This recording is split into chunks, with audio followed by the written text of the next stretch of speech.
em Joel, no livro do profeta Joel, no capítulo 2, versículos nós vamos ler de 21 a 27. Joel, capítulo 2, de 21 a 27.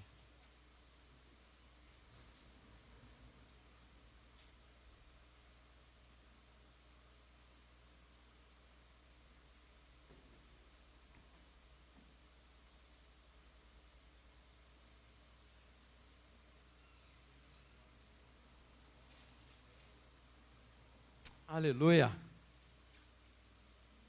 Quem está sem a Bíblia pode ler com a gente, tá bom? Quem achou, diga amém.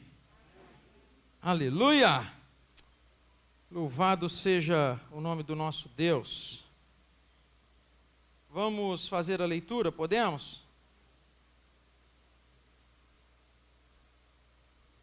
Deixa eu voltar aqui. Vamos lá, vamos ler. Não temas, ó terra, regozija-te e alegra-te, porque o Senhor fez grandes coisas. Não temais, animais do campo, porque os pastos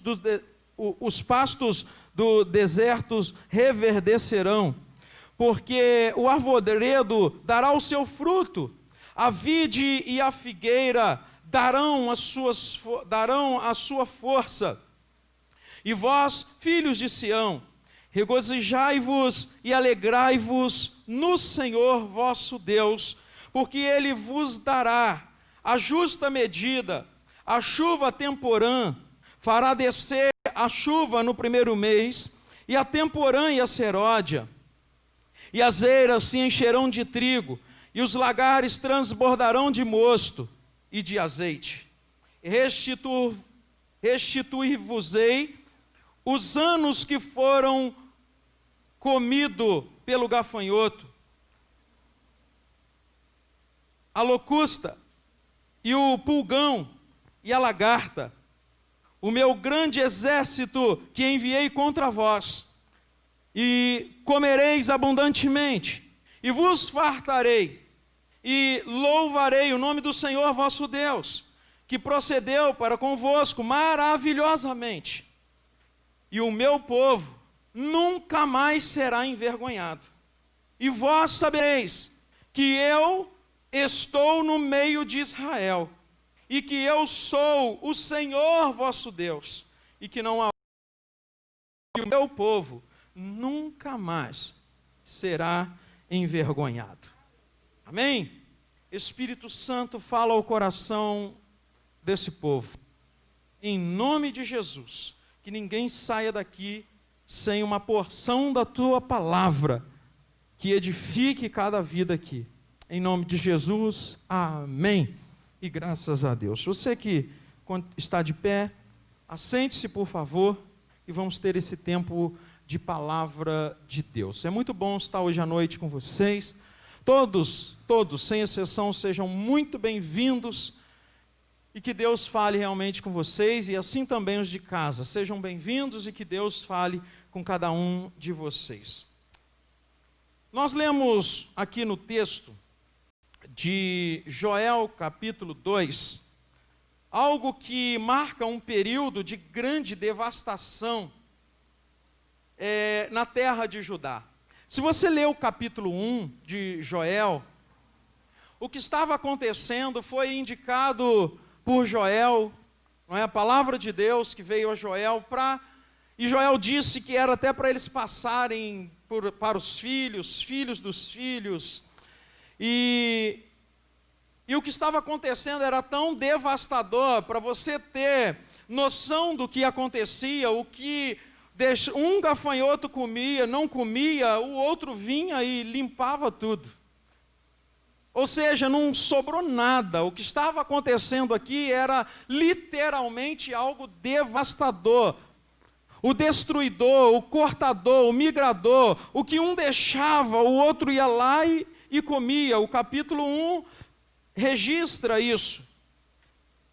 uma grande praga de gafanhotos estava consumindo a vegetação, destruiu toda a pastagem, tanto do gado quanto das ovelhas. Acabou com tudo, a destruição chegou a ponto da casca da árvore da figueira ser destruída, ser comida, ser arrancada. Nem as árvores sobraram para contar história. E Joel descreve o maior acontecimento que qualquer pessoa já havia visto naquele tempo. Joel descreve que toda a safra, ele descreve que as sementes para o plantio da próxima, ou a semente para o próximo plantio foi destruído. Porque se alguém come aquilo que está plantado e não tem nada para plantar mais, já era semente. Não sobrou nada para contar história. Além da vegetação, além de tudo que eles tinham para seus alimentos, para comercialização, além de tudo que eles tinham, eles não ficaram nem com a semente para fazer o próximo plantio. Significa que foi um tempo em que a sequidão chegou e todos ficaram de mãos atadas. Já aconteceu isso contigo? De acontecer alguma coisa na sua vida, de você ficar sem saída, sem saber o que fazer, isso te lembra alguma coisa? Esse tempo que Joel estava descrevendo aqui, ele desenha, ele retrata coisa que muitas pessoas estão vivendo. Quando chega um tempo de suas vidas, não sabem o que fazer, porque não tem saída, humanamente falando, não tem jeito. A história que Joel está contando aqui, a palavra que a Bíblia nos traz esta noite, talvez seja o retrato de muitas coisas que nós estamos vivendo. Talvez seja o retrato de muita coisa que você já viveu. Talvez seja o retrato de algo que muita gente talvez ainda irá viver. Bem, então, a seca ela foi tão profunda que ela acaba com tudo que havia pela frente. E Joel agora, que tudo que estava pregado, que foi anunciado por Moisés ao povo de Israel, vem agora acontecer. Esse dia chegou. Por quê? Porque Deus tinha dado uma palavra de ordem, uma palavra que esse povo precisava obedecer. Tinha uma condição para se eles obedecerem, eles seriam abençoados, mas a condição era obedecer. Mas se eles não obedecessem, também eles seriam amaldiçoados. Então, o povo agora começa a experimentar isso, e Joel começa a mostrar tudo aquilo que tinha sido dito lá atrás, através de Moisés. E em poucas horas, o que era bonito, o que era verdejante, se tornou um lugar devastado, um lugar desolado, um lugar sem beleza alguma, se tornou algo feio de se ver e de um lugar difícil de viver.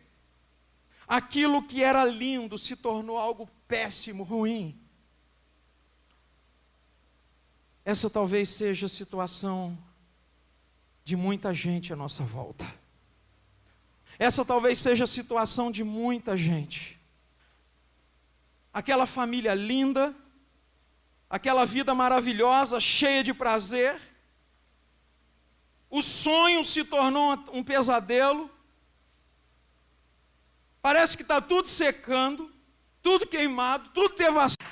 Glória a Deus, pode ser mais forte. Glória a Deus. Não tem muito tempo, estava tudo muito lindo, tudo muito bom, e de repente o que aconteceu? A culpa não foi de Deus, são os nossos caminhos, são as nossas opiniões fortes contra a palavra de Deus, dizendo aquilo que Deus não disse, fazendo aquilo que Deus não mandou nós fazermos. andando por caminhos que Deus não abriu para nós. Era isso que estava acontecendo com o povo de Israel. Andou por caminhos que Deus não mandou andar, caminhos que Deus não abriu. Casou com quem Deus já tinha abominado. Andou por lugares que Deus não queria. E agora eles estavam pagando o preço. Tome cuidado. Tome cuidado que o mesmo Deus que é bom e é mesmo, o mesmo Deus que é amor e é mesmo, é fogo consumidor. E é justo e age com justiça. É o mesmo Deus. Ele te ama. Ele te abraça. Você quer sentir o abraço de Deus? Abra os seus braços aí. Abra os seus. Agora feche os teus olhos e feche os braços e sinta o abraço de Deus. Ele te abraça, mas Ele é um Pai que corrige. Ele é um Pai que nos põe no caminho. Ele é o Pai que usa o cajado, mas Ele é o Pai também que usa a vara. Então, meus amados, o que o povo de Deus estava vivendo aqui era justamente esse tempo difícil, acarretado pela desobediência, acarretado pelo não ouvir a voz de Deus. Por qual motivo essas coisas acontecem? Nós devemos pensar, por qual motivo a minha vida fica devastada, o meu jardim seca, as borboletas vão embora, a vida não tem mais sentido? Por que motivo? Será pela desobediência mesmo? Será pelo meu pecado? Será por decisões precipitadas que eu tomei? Por sementes lançadas no tempo impróprio? Por quê? Comece a se perguntar isso. Se pergunte hoje à noite por quê. Se pergunte por quê. Onde eu falhei, onde eu estou falhando, onde eu estou errando, por que caminho eu estou trilhando, o que eu estou fazendo. Comece a se perguntar hoje à noite, uma noite para nós perguntarmos para nós mesmos. O salmista várias vezes escreveu uma conversa entre ele e a tua alma. Pergunte para a tua alma, pergunte para o teu coração, pergunte para você mesmo. O que está acontecendo? O que eu estou fazendo da minha vida? Sabe, o que eu estou fazendo da minha vida? O que eu estou querendo fazer? O que eu estou planejando para a minha vida? Tem muita gente chorando hoje porque planejou errado no passado, escolheu errado no passado, peitou tudo e todos no passado. E agora está sofrendo, está pagando preço por causa da decisão, por causa da escolha. Cuidado, cuidado com isso. O povo de Deus estava pagando preço. O povo de Israel estava vivendo um dos piores momentos de sua vida por causa das suas escolhas. Porque Deus já tinha feito, Deus já tinha dado 10 mandamentos. Deus já tinha levantado Moisés, já tinha levantado Arão. Eles já tinham vivido guerras, eles já tinham vencido guerras. Deus era constantemente presente, continuamente presente. Deus não entrava e saía da vida deles, mas eles entravam e saíam da presença de Deus muito rápido. Às vezes é isso que acontece na nossa vida.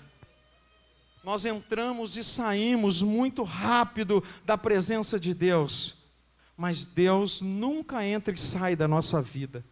Deus continua no mesmo lugar. Deus continua no mesmo lugar. Deus continua, mas às vezes nós somos inconstantes. Ninguém tem essa explicação do porquê. Nós nunca sabemos o porquê. As pessoas nunca sabem o porquê. Eu já citei, não tem muito tempo aqui, uma entrevista de Anne Graham. Citei outro dia para os alunos na classe do seminário também. Anne Graham.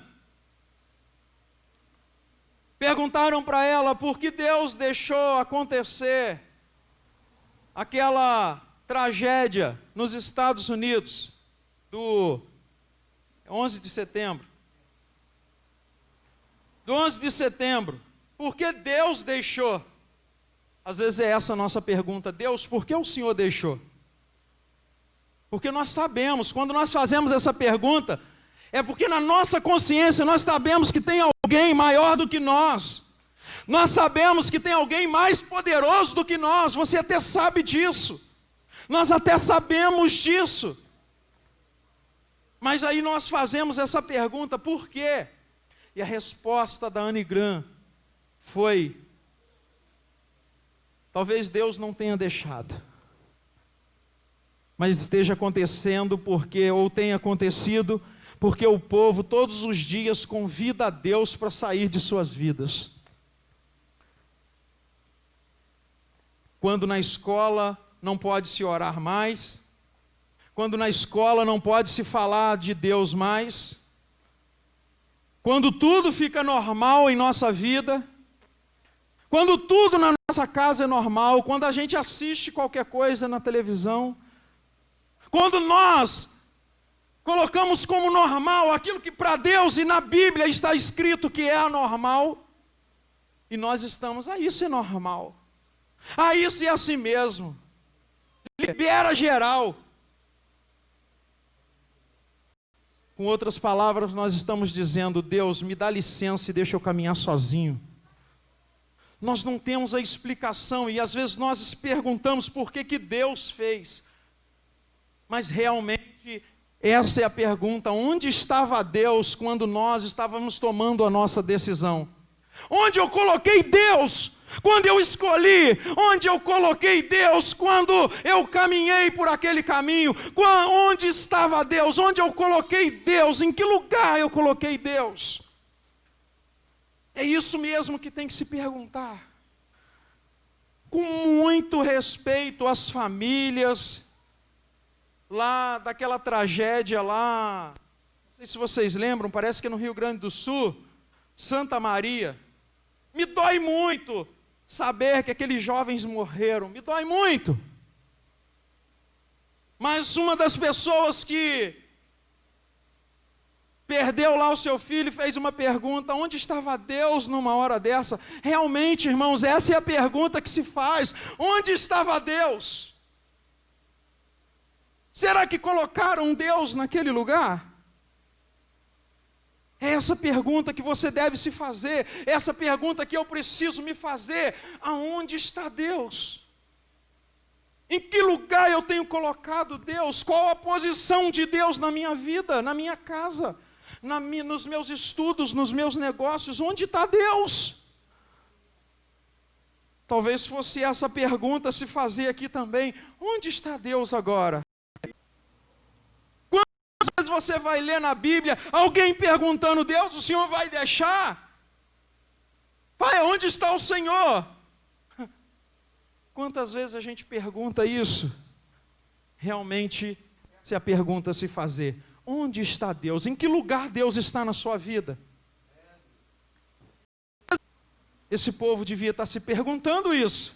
E agora, Deus? Quando a seca chega, nós queremos saber onde está Deus.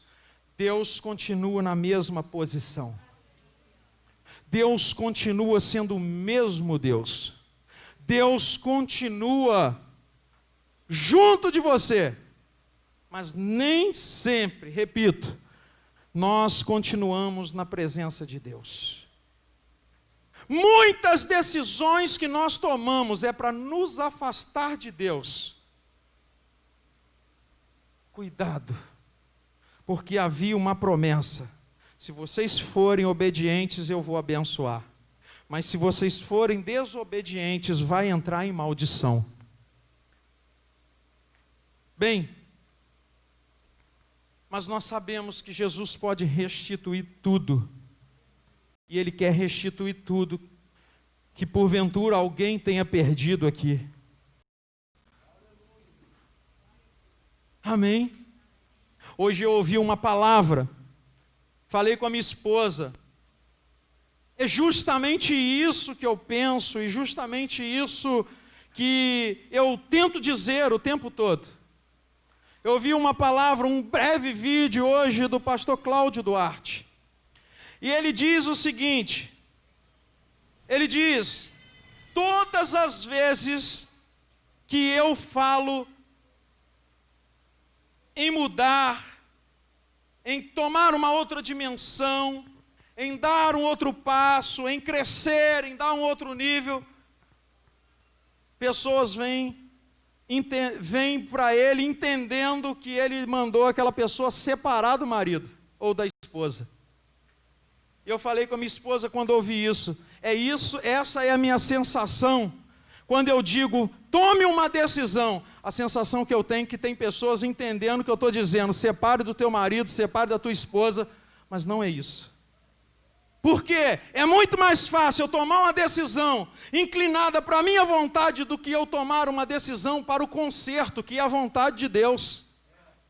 É muito mais fácil eu tomar uma decisão e dar os passos que eu quero, porque essa é a decisão do Fábio, do que eu tomar a decisão que Deus quer, porque a decisão de Deus, ela dói, ela causa dor, ela causa dificuldade, ela te põe às vezes nos espinhos, por mais que pareça que não.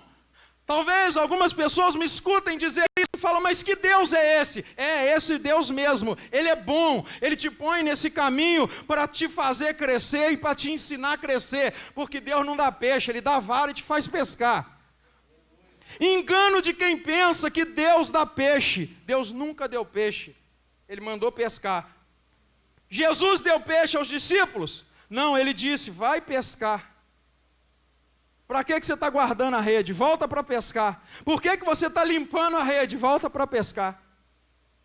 Teve um dia que ele chegou e perguntou, vocês têm o que comer? E eles disseram, não. Então você pega a sua rede, vai lá, lança do lado direito e vocês vão achar. Mas ele nunca foi lá e pescou e deu os discípulos para comer. A única coisa que ele fez foi acender o fogo, botar pão e falar, agora me dá o seu peixe aqui que eu vou fazer um Macfish para você. Mas ele nunca deu o peixe. É esse Deus que você serve. É esse Senhor que quer que você tome as decisões dele, pautada na palavra dele. Jesus quer restituir tudo. Jesus quer mudar tudo. Ele quer fazer algo para restituir. Se você obedece, Deus restitui. Se você ouve a Deus e a palavra dele, ainda que esteja tudo seco, ele vai trazer água. Olha o que aconteceu em 1 Reis, capítulo 17, 1 e 4.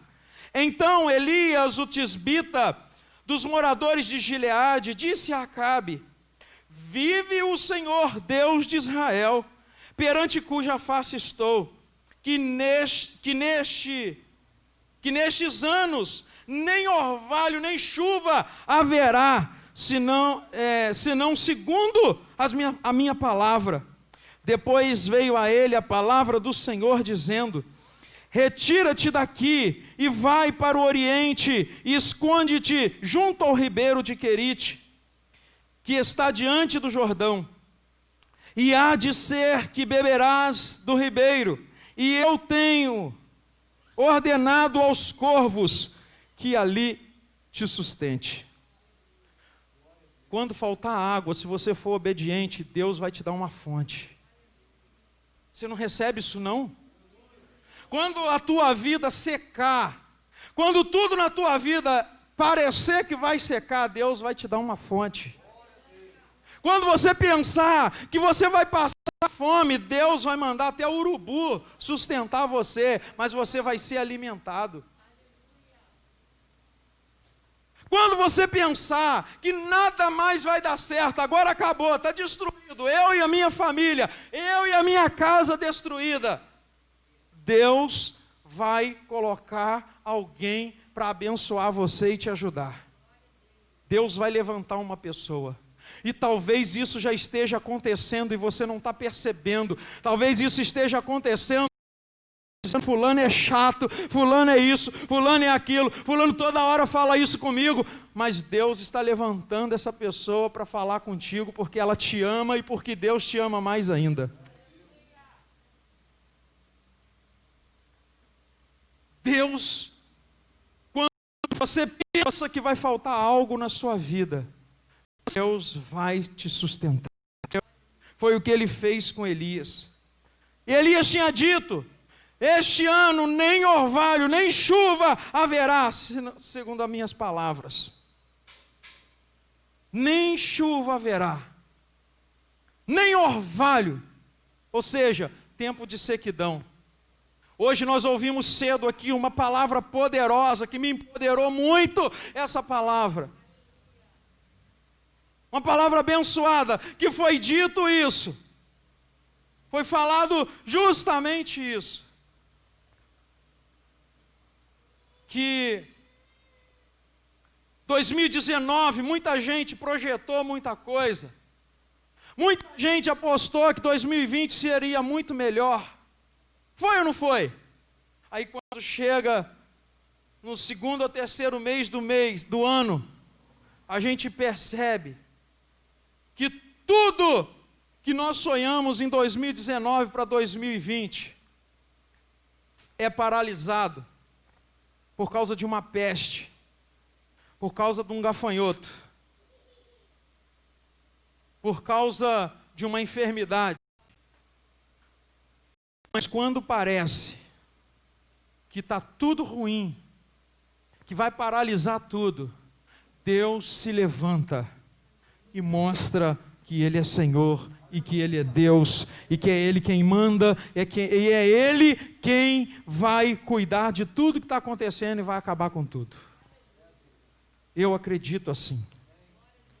Quando parece que nada mais vai dar certo, que você pensa, agora não é possível, algo acontece, mas Deus está sempre abrindo uma fonte de águas para a sua vida. E Deus está sempre enviando alguém para ajudar você. Porque Deus é Deus. Você não está só. Deus está amparando você e sempre vai amparar. Você acredita nisso? Deus sempre vai amparar você. Acredite nisso. Como na matemática, 2 mais 2 são 4. Acredite nisso. Eu profetizo isso sobre a sua vida.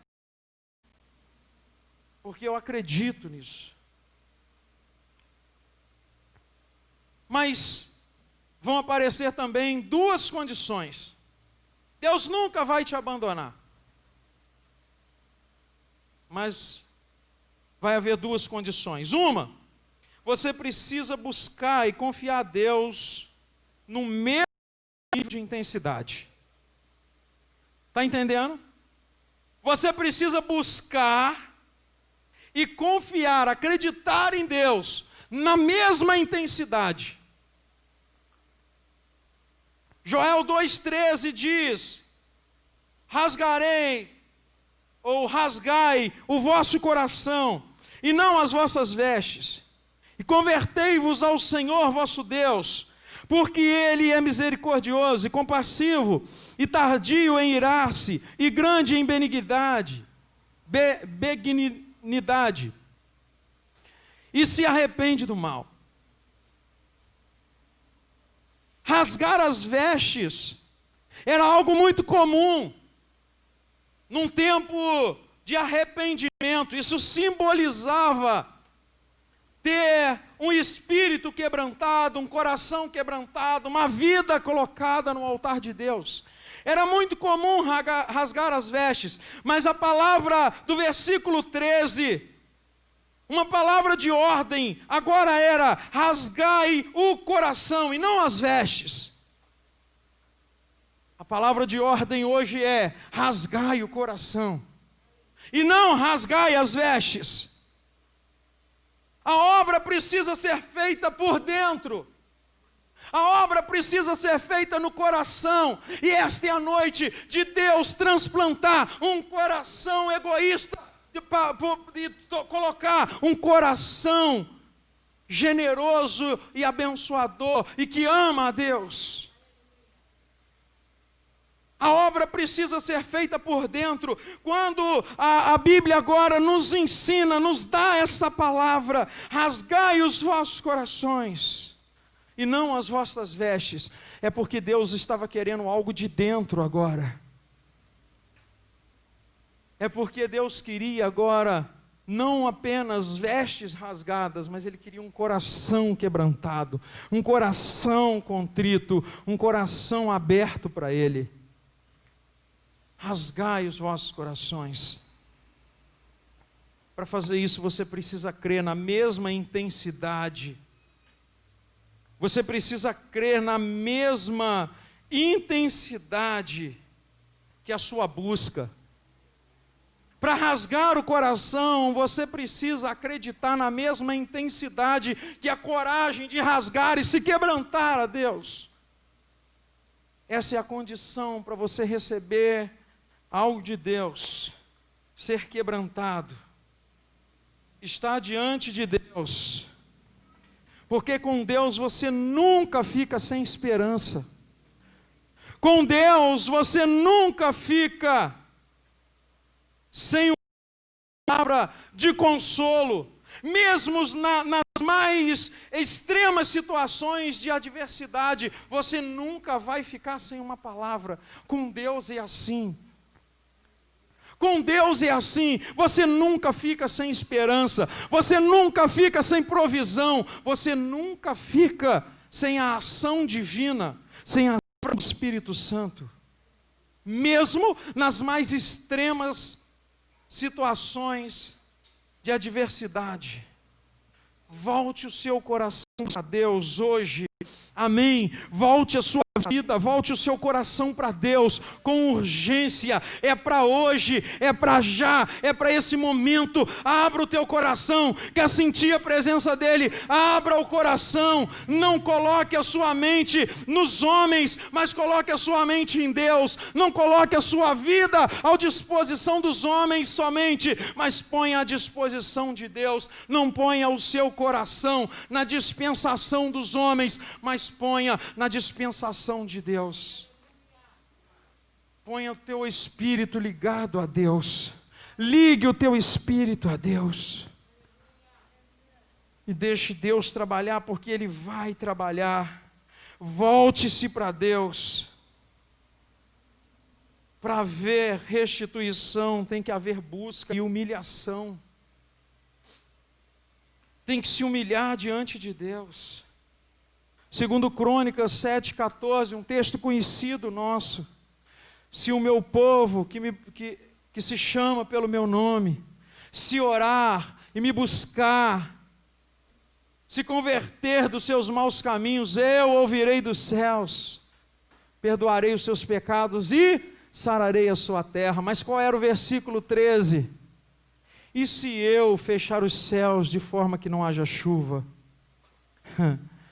E se eu mandar o gafanhoto que consuma a terra? E se eu mandar a peste sobre o meu povo? Era algo semelhante ao que Joel estava vivendo agora e conta para nós no seu texto. Se voltasse para Deus, se esse povo se humilhasse, se o povo de Deus se humilhar, tudo muda. Não tem enfermidade que pare a igreja. Não tem demônio que pare a igreja, não tem situação adversa que pare a igreja, não tem perigo que pare a igreja, não tem alguém que possa parar a tua adoração, se você for humilde e quebrantado diante de Deus, e se humilhar diante de Deus e rasgar o seu coração. Tem muita gente ainda rasgando as vestes, mas não rasga o coração. E viver para Deus, viver para Deus não é apenas uma questão de mudança externa. Mostrar Cristo na vida não é apenas apenas uma questão de mudança externa, pode ser também. A sua roupa pode dizer muito de quem você é também, pode. Mas agora, o que demonstra literalmente, mais ainda do que qualquer roupa, do que qualquer externa, o que mais mostra que Deus realmente está na sua vida é quem você é, através das suas atitudes, porque as suas atitudes mostram quem você é por dentro. A sua roupa mostra quem você é por fora. E às vezes pode até falar um pouquinho de quem você é e do sentimento que você carrega. Mas as suas atitudes, elas dizem literalmente quem você é.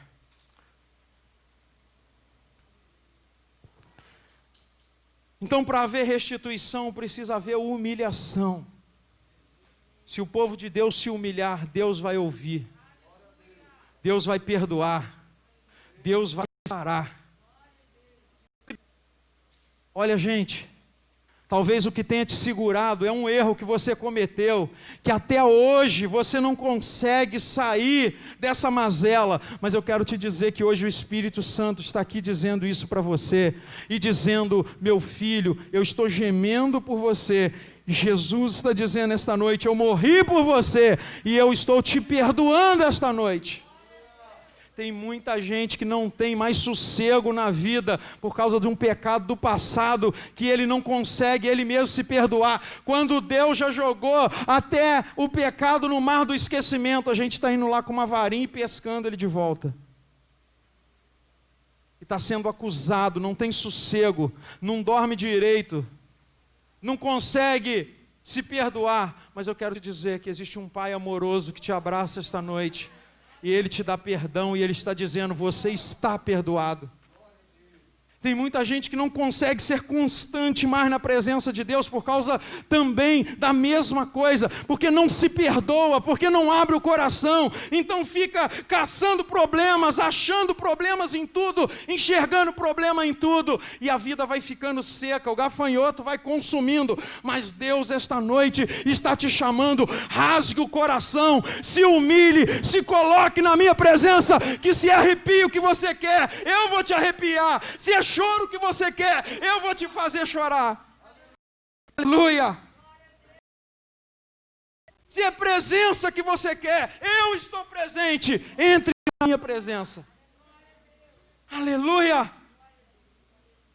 E nós não estamos às vezes entendendo isso, gente.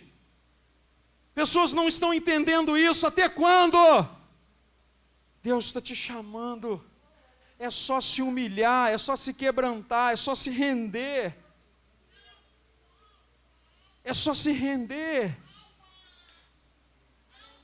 Aleluia!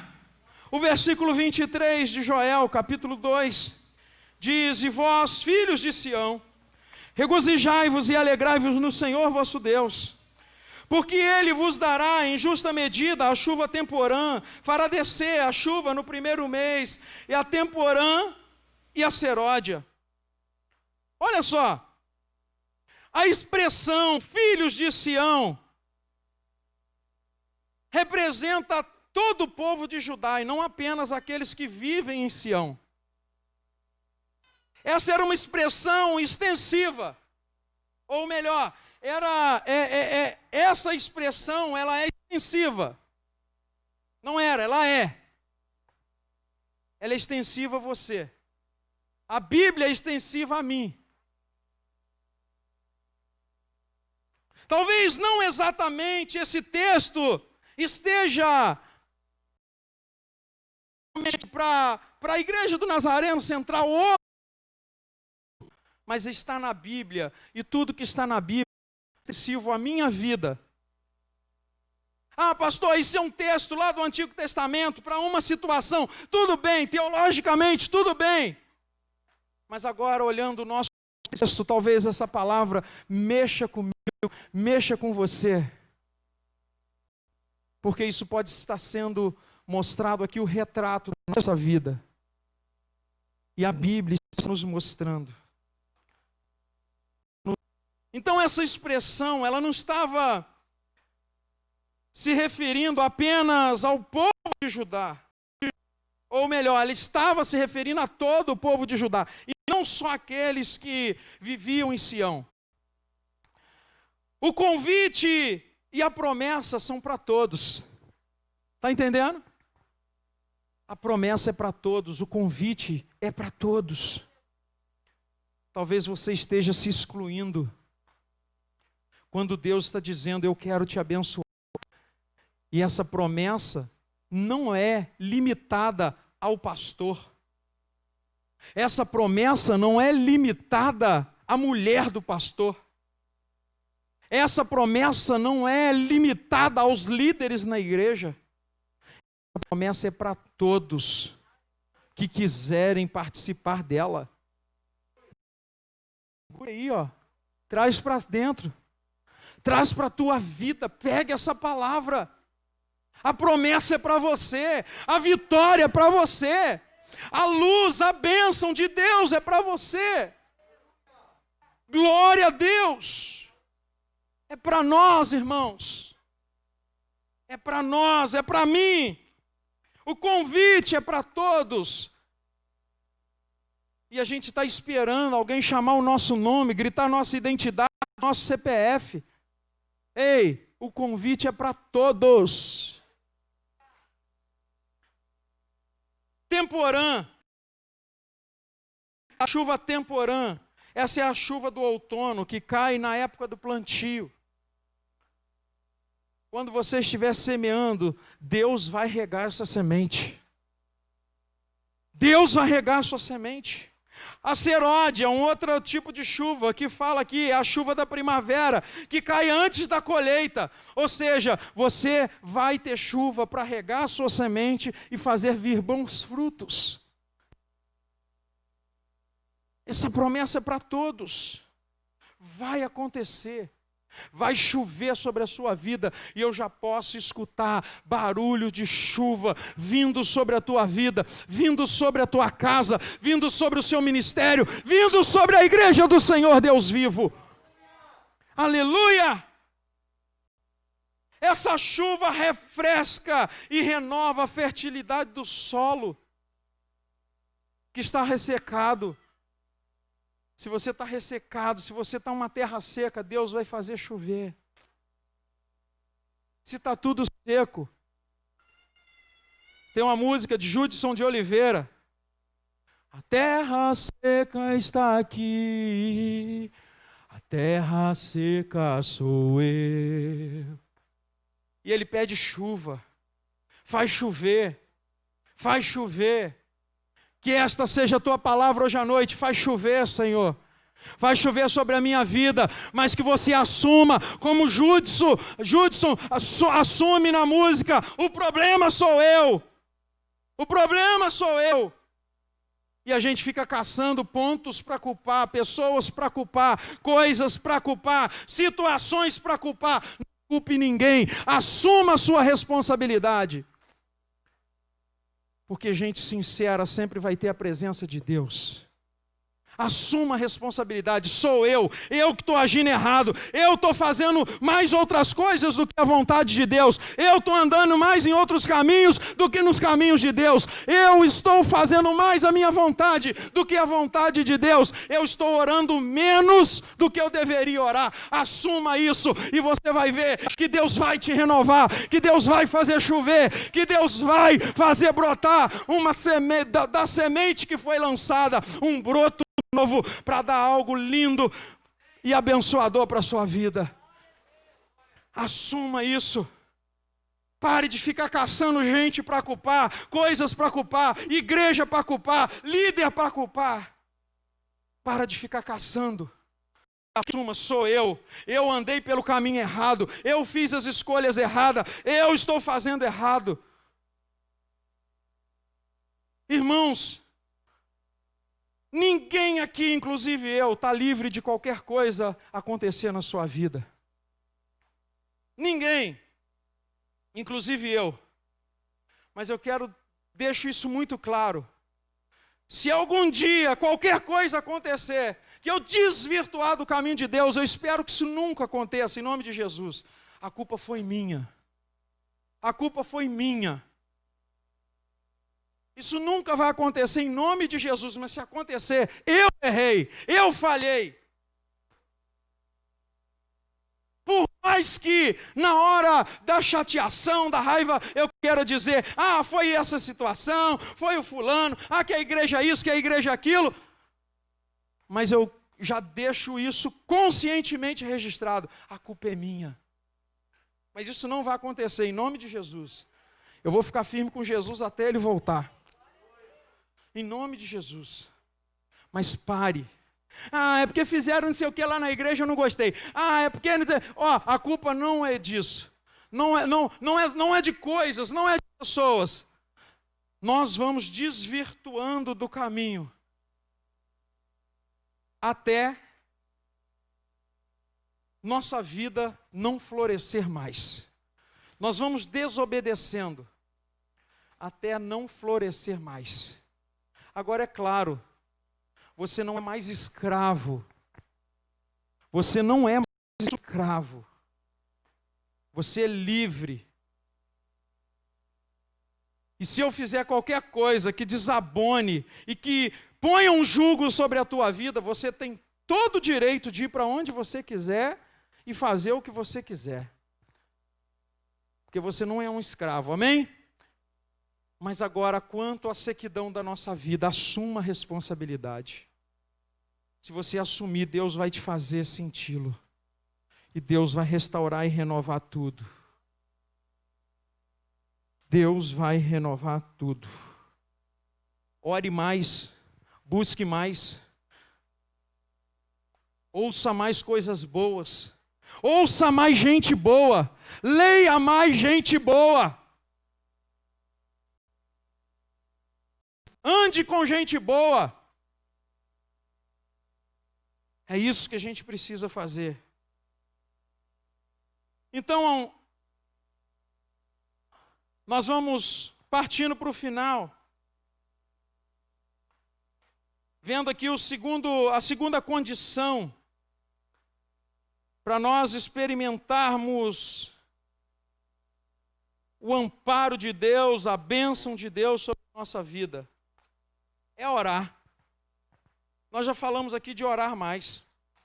Joel capítulo 2, 26 e 27 diz assim: e comereis abundantemente, vos fartareis.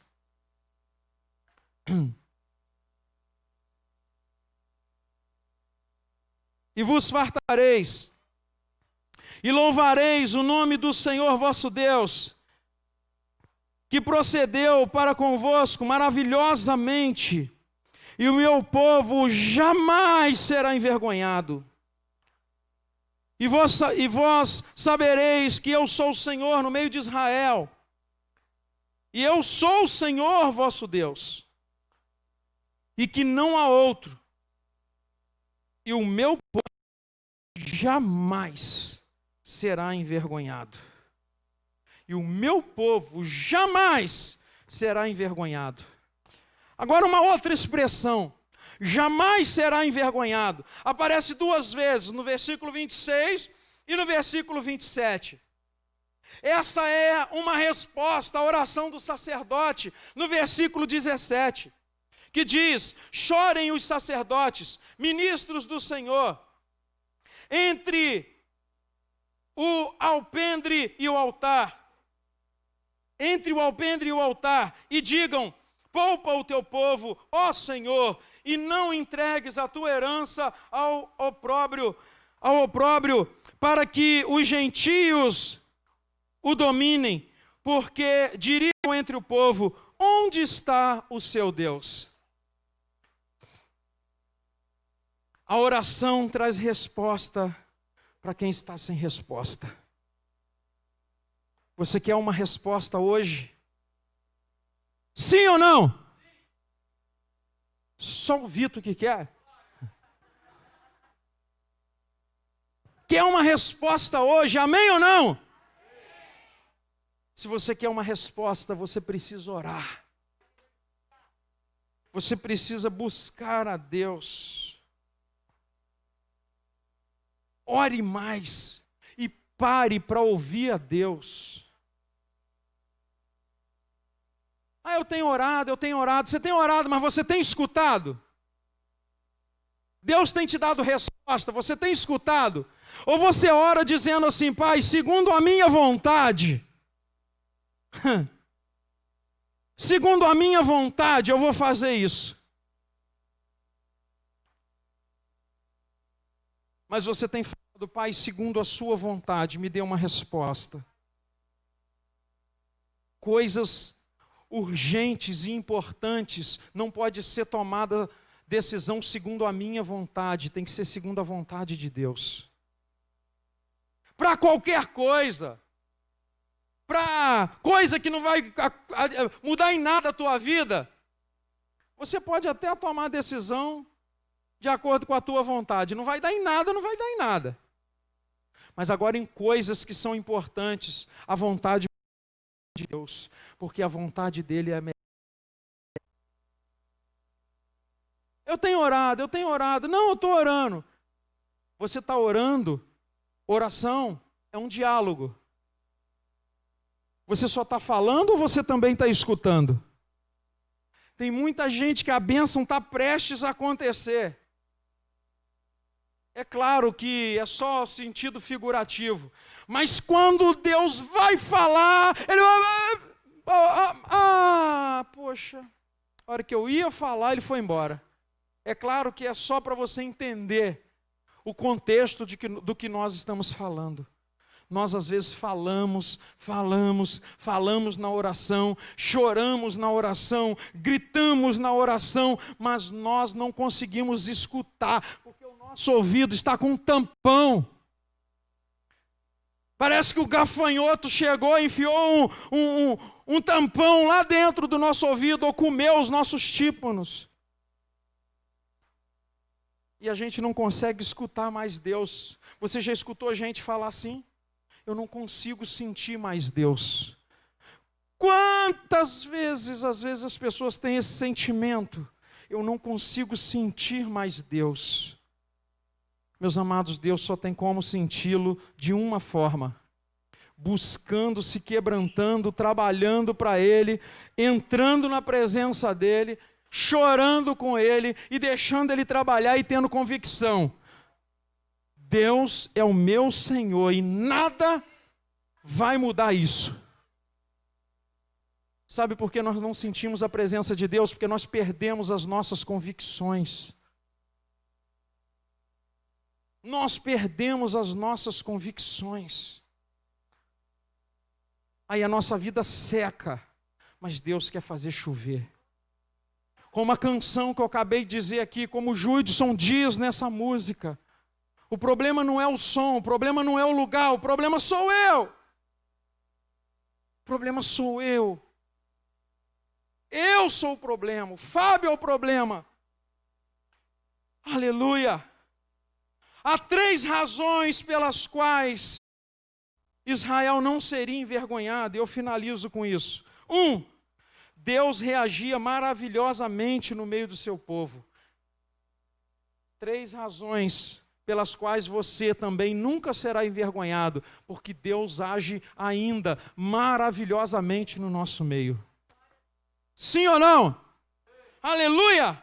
2, porque Deus estava no meio do povo. Deus não só agia, mas Deus estava no meio deles. Deus está no nosso meio.